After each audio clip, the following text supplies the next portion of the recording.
અમદાવાદ જિલ્લાના ધોળકા ખાતે GK municipal દવાખાના પાસે લગ્નના વરઘોડામાં ઝઘડો થતા દોડધામ મચી જવા પામી હતી. આ ઝઘડા દરમિયાન કાચની બોટલો વડે હુમલો કરવામાં આવ્યો હતો. આ ઘટનાની જાણ પોલીસને થતાં ટીમે સ્થળે દોડી જઈ સમગ્ર મામલો થાળે પાડ્યો હતો.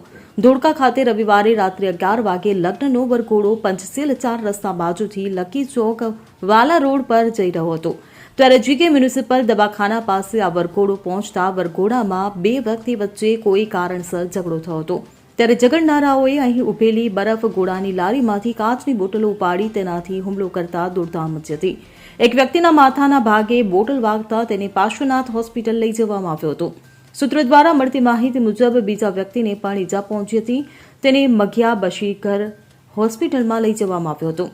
આ બનાવની જાણ થતાં ધોળકા ટાઉન પોલીસની 2 ગાડીઓ ઘટનાસ્થળે પહોંચી સમગ્ર મામલે તપાસ હાથ ધરી હતી. ઇદ્રિસ શેખ સાથે CN24 ન્યૂઝ ધોળકા. હવે જુઓ દેશ દુનિયાની તમામ ખબરો તમારી આંગળીના ટેરવે. ઉઠાવો મોબાઈલ અને Google Play Store પરથી ડાઉનલોડ કરો અમારી CN24 ન્યૂઝ મોબાઈલ એપ.